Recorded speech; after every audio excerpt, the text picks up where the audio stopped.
Hi, grade 7 students. This is your first formative quiz of the year that we took, okay? And this was for Criterion C, Knowledge and Understanding. This was a practice, as you know, for other summatives coming up on Criterion C, such as our summative unit test at the end of our geology unit. It's very important when we take these quizzes that we learn from our mistakes, okay? So please take a moment to go through this video with me and fill out your quiz correction sheet.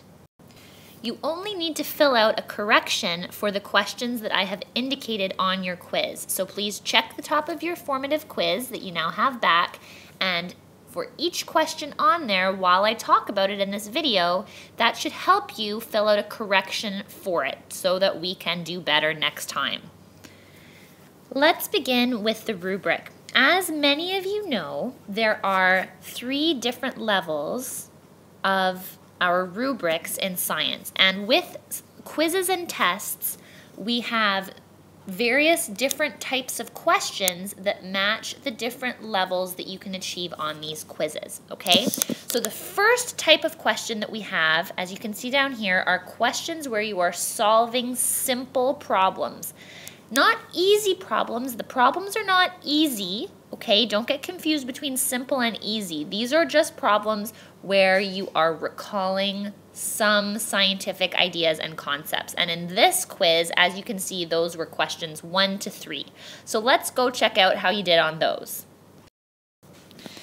Question 1, circle the characteristics that an object must have for it to be a mineral. This connects to the first thing we learned about minerals in our unit, which was the 5 characteristics of minerals. So if you remembered from what we learned, the correct answer to this question would include that every single mineral in the world has definite chemical composition, meaning it's all made up of the same chemical. Every mineral in the world is solid. Every mineral in the entire world has atoms that are arranged in a crystal structure. Every mineral is what we call inorganic, meaning it was never alive and never has been alive. Don't get that confused with this one, which is organic. Organic means the opposite of inorganic, so things that have been alive. And finally, all minerals will occur naturally, meaning that they are formed in some way naturally by our earth. So these are the 5 characteristics of minerals. They're the 5 things that every mineral needs to have in order for it to be considered an actual mineral. These things here, magnetic, having fracture, having a hardness or a shiny luster, those are some possible properties of minerals. So some minerals have these things, as we've observed in the lab, but not all minerals have them. So the characteristics that an object must have to be a mineral are these 5 characteristics. Question number 2, give an example of a special property that only very few minerals would have. This was what we talked about when we started to learn how to identify minerals. We learned that some minerals are unique and that they have special things about them. Okay, some of these could include tasting salty, like the mineral halite. Pyrite is special because it can be called fool's gold. It looks almost the same as gold. Or that some minerals like magnetite are magnetic. Okay, so those are just some examples of special properties that help us identify a mineral more easily when we are trying to figure out its name. Question number 3, mineral X scratches mineral Y. Both mineral X and mineral Y can be scratched by mineral Z. Which mineral is the hardest? So this question is dealing with the hardness of minerals, okay? Hardness is one of those properties that we learned about can help us figure out a mineral's name. So we know that if a mineral can scratch another one, that it is harder than the one that it's scratching. So the mineral that gets scratched is the softer one. Therefore, in this question, when it says mineral X scratches mineral Y, that tells us that mineral X is harder than mineral Y. Okay, then it goes on to say that both mineral X and mineral Y can be scratched by mineral Z. which tells us that mineral Z is harder than both minerals X and Y. Therefore, when it asks us which mineral is the hardest, we know that the answer is mineral Z. Okay, so back at the rubric, after finishing questions 1 to 3, if you got all of those correct, then you will see a check in that part of the rubric. Maybe you got most of the questions correct in sections 1, 2, in which case you would have the word most written down there. Okay, so far most of you have done a great job on these simple problems on questions 1 to 3, and that matches level 1 to 2 in the rubric. So great job, everyone.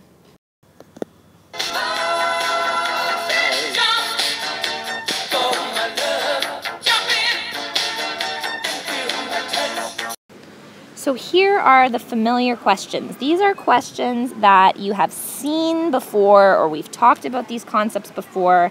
They should not be a surprise. I expect you at this point to be able to succeed on these questions. So first question number 4 has to do with mineral formation. So we've spent some time and we have some notes about the different ways that minerals form. Okay, so question 4A, what are the 2 main ways that minerals form? The 2 main ways that minerals form that we have discussed are from cooling lava and magma, so when the lava and magma turns from liquid to solid, and from solutions. Okay, solutions, remember, are when minerals are found dissolved in water. Those are the 2 main ways. Question 4B, Marella finds a mineral beside the ocean that tastes salty. How did this mineral probably form? Use one of your answers from 4A. Well, this halite, which is what the mineral probably is, would have been formed from a solution. The solution would be the ocean with the minerals dissolved inside. And if you wanted to get really specific, you could explain that the water evaporated, so this mineral was formed from water evaporation, and the mineral was left behind. A lot of you wrote just solutions, which is correct, okay? But it's always best to be as specific as you can, and we learned that there were 2 different ways that minerals could form from solution, and evaporation is the specific one here. 4C, Abdullah finds another mineral with very large crystals. Large crystals is important here, near a volcano. What can you tell Abdullah about how this mineral formed? Well, the best way that you could have explained this one is that this mineral formed from cooling magma, and because it has those large crystals like we talked about, that means that the magma cooled slowly. So it was more likely that it was magma cooling, since magma cools inside the earth where it's a bit warmer, and this mineral had time to form to make big crystals. That means that the atoms had time to come together in that crystallized structure. Therefore, we can conclude that the mineral cooled slowly. All right, so these are the best answers that you could have put. But again, because it's a level 3-4 question, if you just wrote solutions or from cooling magma and lava, that would have been fine. Question 5, Aziz melts his piece of magnetite. So magnetite is a mineral, as you know, until it becomes a liquid. Is it still a mineral? Why or why not? So here we are going back to the first thing we learned in our unit, which is the 5 characteristics of all minerals. Remember the 5 things that all minerals have. And as soon as you read this question and you saw that the piece of magnetite became a liquid, you should have remembered that the answer for this is no. Okay, magnetite is only a mineral if it is in solid form, because all minerals must be solid. Question number 6, why isn't color a good way to determine a mineral's identity? Well, actually, there are 2 good answers to this question, and I accepted it if you got just one of them, but you should know that there are 2 ways why color is not a good way to figure out a mineral's identity. Remember, this is now connecting to our topic of mineral identification, where we learned all of the different things that we can observe about a mineral to determine its identity or its name. So the 2 ways why color is not a good way to determine a mineral's identity are that many minerals have the same color. So as you know, you've seen that pyrite and gold, for example, both have the same color. So it's not that easy to tell them apart using only color. Okay, same thing with gypsum, halite, they both have the same color as well. So many minerals have the same color, and also many minerals are found in more than one color. For example, quartz can be found in several colors: white, colorless, pink, purple. Okay, so those are some of the ways why minerals can't be figured out only based on their color. We need to use some of those other mineral identification properties like streak, luster, hardness, and density. Okay? So we've gone through questions 1 to 3. If you were able to solve those simple problems, you would have a check there. And then if you did well on those questions 4 through 6, you would have a check mark there. A lot of you got a check mark. A lot of you also will find that I've written the word most. Okay? That means you got most of those questions, but maybe needed to do a few corrections there. Now let's move on to question 7. On MYP Criterion C assessments in science, we always try to get you to do at least one question where you're analyzing scientific information. The word analyze means that you're looking at information, okay, you're looking at it, you're analyzing it, and you're answering a question about the information that you are looking at. Okay, so let's look at that question now. All right, so here's our analyzing information question where we are looking at this information that we give, and then we are answering the question about it, okay? So let's see here. What does it say? It says, you are given 2 mineral samples and a graduated cylinder with 200 milliliters of water. Sample 1 has a mass blah, blah, blah. Okay, so you should have identified here that you are going to need eventually to calculate the density. We worked in class on calculating density of minerals. This should not be a surprise to you. So the first thing you should have done was to write down the equation for density, which you know is density equals mass divided by volume. We use the density of a mineral once again to help us with mineral identification. The density of a mineral is always going to be the same, just like its streak color. So if we can find the density of a mineral by calculating D equals mass divided by volume, then it helps us to figure out that mineral's identification or its name. For sample 1, you could have started out by saying, okay, sample 1, the mass is 50 grams, and a lot of you got that. You put D equals 50 grams for the mass. Now here's where a lot of you are still getting confused, is finding the volume of each mineral, okay? So the reason we put it into the water is so that we can find out the volume of the mineral by itself. It's really important for you to remember that we don't count the volume of the water. We're only counting the volume of the actual mineral. So for sample 1, if we started with a graduated cylinder of 200 milliliters of water, that means that the water itself takes up 200 milliliters of volume, okay? Then when we put sample 1 into the water, it moved it up to 250 milliliters.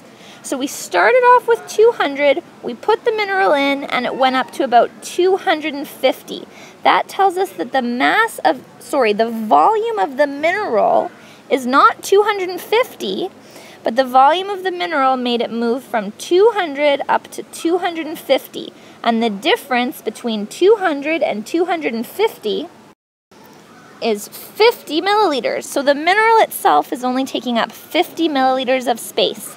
Therefore, we would plug it into our formula so that the volume is 50 milliliters, and we know that 50 divided by 50 is 1 gram per milliliter. Don't forget those units, all right? We say it's grams per milliliter because right here in the division we have grams over milliliters, so we just bring that down, grams over milliliter, and that's the density of sample number 1.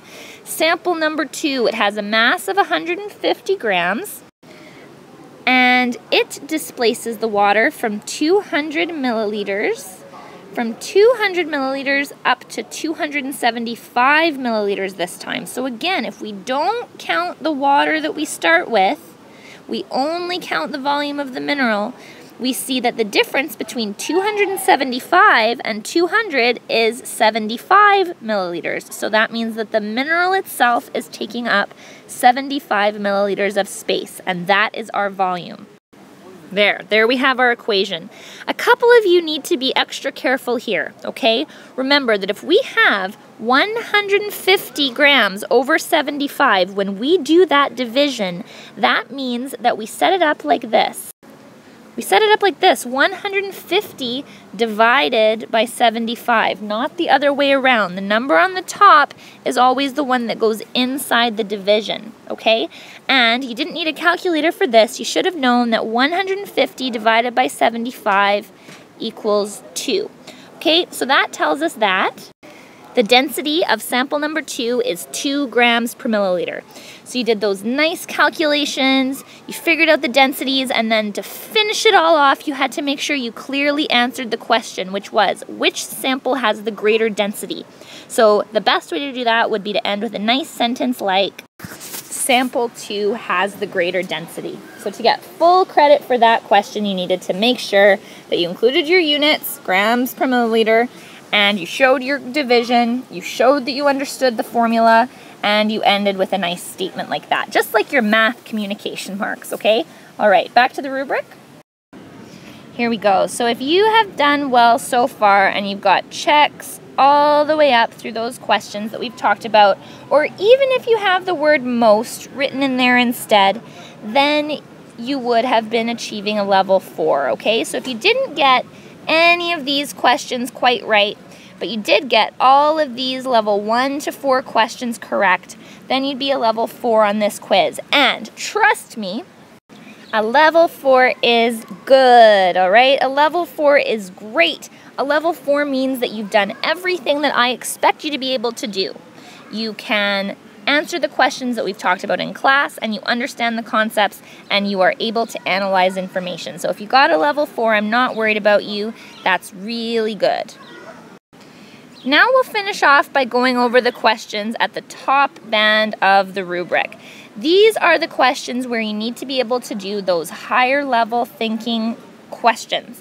So in order to get up here, in order to get a level 5, 6 in the excellent range, you need to show me that not only can you solve familiar questions, but that you can solve questions where you're applying your knowledge in unfamiliar situations, that you can construct your own scientific explanations based on things that we've learned about in class, and that you can also make judgments, that you can also evaluate and form opinions about things based on the things that we've learned in class.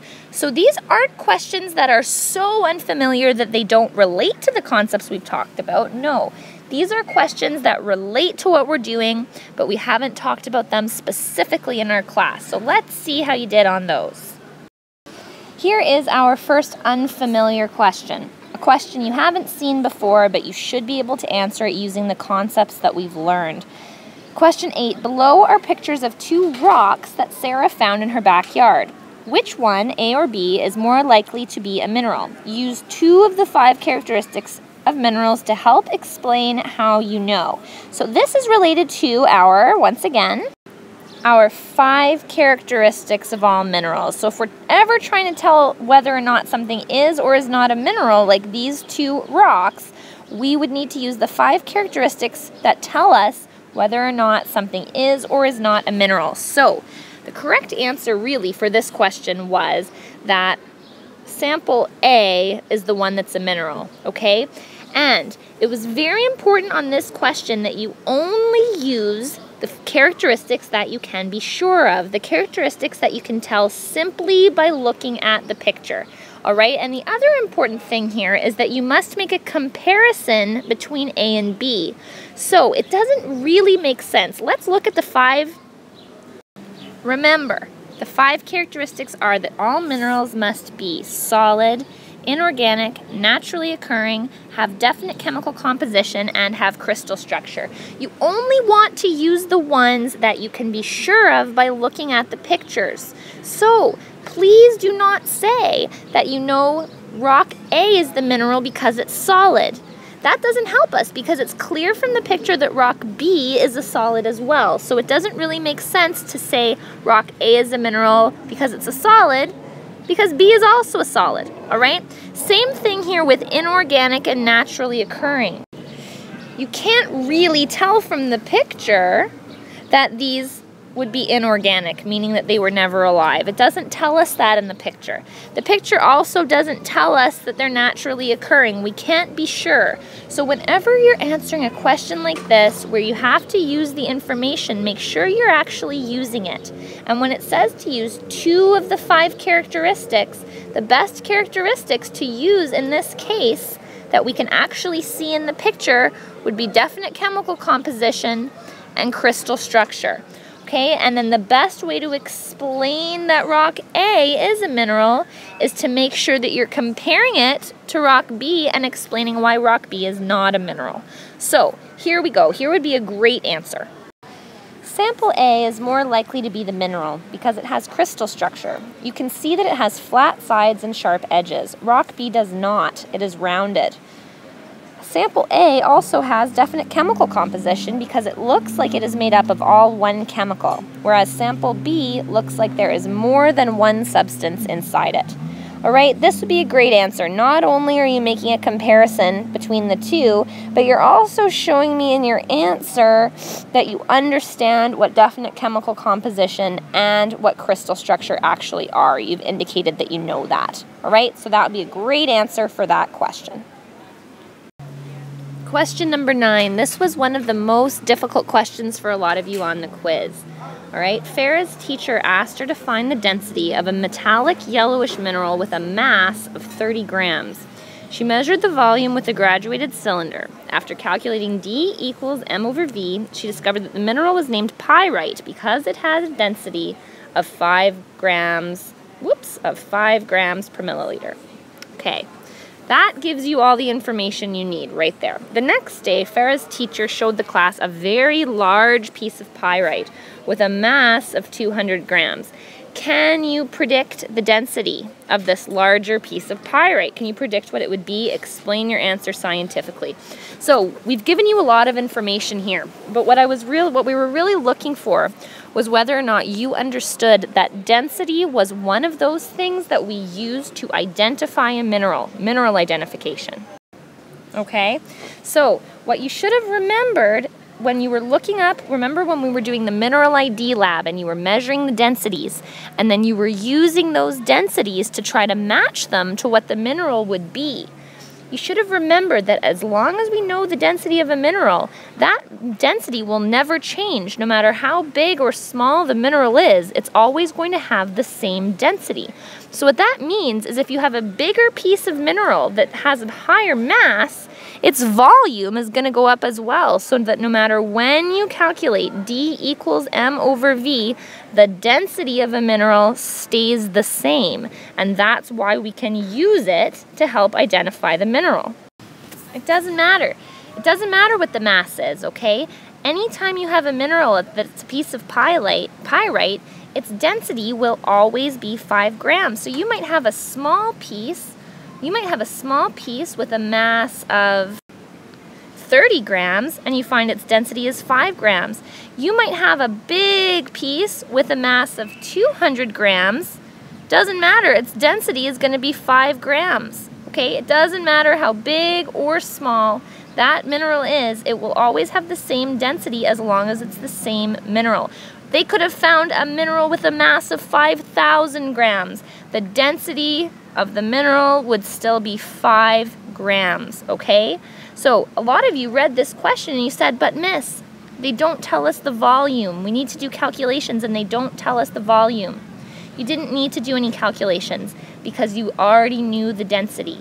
And usually we're calculating to figure out the density, okay? Because we told you the density of the mineral, you should have known that no matter what size the piece of pyrite was, it's going to have the same density. So a good answer for this question would be that the larger piece of pyrite would also have a density of 5 grams per milliliter. This is because minerals are made up of all the same substance and the density will always be the same. This is why we can use density as a good way to identify a mineral. Remember, all density means is it's how close the molecules inside the mineral are packed together. And no matter how big or small a mineral is, this will not change, all right? This was a very higher level question that required you to have a deep understanding of density, and it was a challenge. So good job to those of you that got it. And those of you that didn't get it and still aren't quite understanding, please feel free to come and talk to me because I can show you some demonstrations to help you understand it even more. All right, the final question, question number 10. This is an example of where you're going to have to make those judgments. You're going to have to evaluate information we give you about minerals and make a judgment about it. It says, Yusuf decided to research the difference between the minerals platinum, corundum, and silver. Here is what he found. So we gave you information about the hardness, the luster, and the density of platinum, corundum, and silver. Then it says, Yusuf wants to build a sword or knife using one of these minerals. Which mineral should he use? Use your knowledge of at least 2 mineral identification properties to support your answer. So there was no right or wrong answer in this question, really. What we were really looking for was that you showed us what you knew about these words, hardness, luster, and density. You needed to show us that you understood those words in order to do well on this question and to make a strong argument. Okay, so you needed to look at all 3, look at the hardness, look at the luster, look at the density, and tell us why you would think one would be better than the other. You really needed to explain, okay? It's always worth it to take the time on these higher level questions, to show us that you understand and to explain. So a really great answer would have looked something like this. You could start off by saying something like, corundum would be a good mineral to make a sword because it has a high hardness. So a lot of you noticed that corundum had the highest hardness. Okay, and you pointed that out, but you didn't explain to me why hardness would be helpful. You needed to show that you understood what hardness was by writing something like, so it would be able to cut and scratch. Whoops, a whole bunch of children just ran by me. Sorry about that. So it would be able to cut and scratch many materials, because you should know at this point that hardness, if a mineral is really hard, it doesn't get scratched very easily.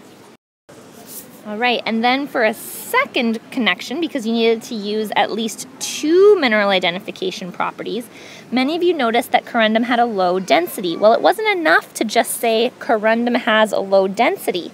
You needed to also explain why that would be helpful by saying something like, corundum also has a low density, which would be good for swinging the sword because it would not be very heavy for a large size. If you say something like this, it shows me that you understand the connection between mass and volume when you're talking about density. Again, this is not the only correct answer. I read a lot of great things. I also read that the glassy luster of corundum would be helpful because maybe your enemies wouldn't be able to see, because it might be a bit see-through reflecting the light. Maybe they wouldn't be able to see the sword. I thought that was a cool idea. Okay, some of you talked about silver, some of you talked about platinum. The answer was good as long as you explained, as long as you showed your connection to mineral identification to support your answer. So when you're doing your corrections, I don't want you to change your answer. I just want you to explain more. Use this as an example, but don't copy these words. I want you to explain your own original answer. And that's it, folks. So thank you for listening to all of those corrections. Hopefully you'll be able to look at your rubric, match up your questions that you did well on to the questions that you needed to do some corrections for. Remember, you need to fill out your quiz corrections sheet and turn that in to me early next week. All right, great job watching this video in the comfort of your own home, and I hope this worked well for you. I hope it was helpful. I hope you had a great Halloween at school on Thursday, and I look forward to seeing you again next week and to watching all of your Puppet Pals shows. Okay, have a good weekend, and I'll see you in class next week.